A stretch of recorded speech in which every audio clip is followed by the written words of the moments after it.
So if you don't know who Ruth was a Moabite woman whose husband had died. Naomi, Ruth's mother-in-law, had agreed to move back to her hometown for a better life. Ruth and Orpah was Ruth's sister, began the journey with Naomi. Now, in the middle of the journey, Naomi told her daughter-in-laws, which was Ruth and Orpah, to turn back to start their lives over. Naomi was old and she was a widow, and she didn't think that she had a life ahead of her. So she tried to encourage Naomi and Orpah to turn back because they still had a chance. Now, in biblical times, there was almost nothing worse than being a widow. Naomi encouraged Ruth and Orpah to stay so that they can remarry and begin new lives. Or she tried to encourage them anyway. Now, although this case study is about Ruth, we can adapt a lesson of kindness from Naomi as well. Naomi didn't think about herself. She was thinking about her daughter-in-law's future. She thought that by telling them to turn back, that she was doing a great lesson for them. But as the story go on, we see that Orpha listened to her mother-in-law and she turned back. And this is the last we hear of her. Now Ruth, she acted selflessly and said to her mother-in-law, and this is in Ruth 1, chapter 1, verse 16 through 17. Don't urge me to leave you or to turn back from you. Where you go, I will go, and where you stay, I will stay. Your people will be my people, and your God, my God. Where you die, I will die, and there I will be buried. May the Lord deal with me, it ever be so severely, if even death separates you and me. Ruth was so selfless, willing to give up the possibility of security and children in order to care for Naomi. Ruth cherished her relationship with her mother-in-law. Naomi and Ruth made it to Bethlehem, where Ruth humbled herself and went out into the fields to glean grain. Ruth had no means of providing for herself. Her husband had died, but she didn't make excuses. She went behind the reapers and she picked up the leftover grain. Not only did she do this for herself, but she did this for Naomi as well. Now, quick question, ladies. How many times do we complain about our circumstances? Well, I can't start the business. I'm a single mom. Or I can't afford to do this. I'm a single mom. Okay, another question. How many times do we think we are too good for something? I ain't working at no McDonald's. I ain't doing that. I just don't see myself doing that. Yeah, I know I've been guilty. Okay, so now back to Ruth.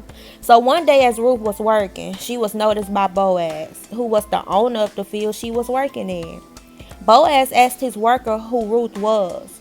Because of Ruth's consistency, because of her kindness, and because of her hard work, the workers gave Boaz a good report about Ruth. The good report attracted Boaz to Ruth. He demonstrated kindness to her by allowing her to continue to glean in his field, and he provided for her by telling the workers to purposely leave grain behind for Ruth, so Ruth didn't have to work as hard to gather up grain. So ladies, even when it seems like no one is watching, there is always someone watching you. If someone who would bless you asked about you, would the person they ask give a good report or a bad report? A little time for self-reflection here. So later on, Ruth tells Naomi about what Boaz did for her. Naomi then tells Ruth to make a bold move. She encourages Ruth to see if Boaz would take responsibility of being a guardian redeemer. Now, in the biblical days, a guardian redeemer was a relative who agreed to take responsibility for the extended family. Boaz was Naomi's guardian redeemer. Jesus Christ is our guardian redeemer. So in an act of boldness, Ruth followed Naomi's plan. You gotta read Ruth chapter 3. This lady was bold. I don't know if I would have done it. I would have looked at Naomi like, huh? You want me to do what? You want me to go where?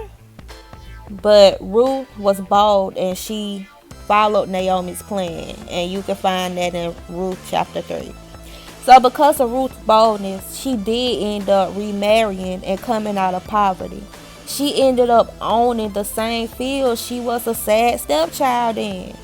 So what is God trying to teach us through Ruth? So I know sometimes when we hear about the story of Ruth, we hear about how Ruth found her Boaz, how Ruth was blessed with her husband. But there's more to the story of Ruth than finding your Boaz. So number one, I think a character lesson that God is trying to teach us through the story of Ruth is that an act of selflessness can lead to blessings. You got to nurture the people who God has in your life, because two is always better than one. And it says that in Ecclesiastes. So it was because Ruth refused to be selfish and leave Naomi that she was able to remarry into the bloodline of Jesus Christ. Now, what if Ruth would have turned back like Orpha?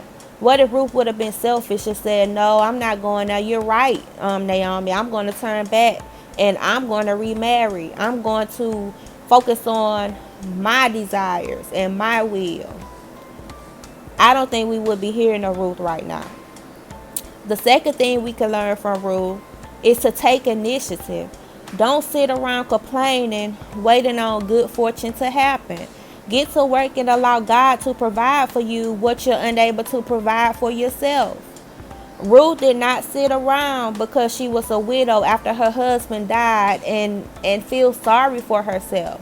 She did not feel like she was a victim and that anyone owed her anything. She didn't act like life owed her anything. She didn't act like people owed her anything. But she took initiative and she did what she had to do. And in the end, she received a blessing bigger than she could have ever imagined. The third thing we can learn from the story of Ruth is you have to be faithful. The work Ruth was doing was degrading and tiring, but she was faithful and she did what she could. Ruth's work was a test of her character that opened new doors for her. The fourth thing we can learn from Ruth is to be bold. Be bold and listen to the advice of people who are older and wiser than you are. You do not know everything. I do not know everything. There are people out there who God has placed in our path who is going to instruct us, lead us, and guide us in a godly way. Listen to those people. Listen to those people. So if you read Ruth chapter 3, you'd think the advice that Naomi gave Ruth was strange. But Ruth listened and was bold. And this brought Ruth and Naomi great blessing. The fifth and final thing that we can learn through the story of Ruth is that God is at work even when we don't see it. It was not a coincidence. It was not luck that Ruth went to glean and ended up in the field of Boaz, who was a close relative. That was not luck. That was not a coincidence. God was guiding Ruth's steps all the way, all the time, the whole entire time. God is working in your life daily in ways you may not even know. So don't close doors on what God can do or what God is trying to do.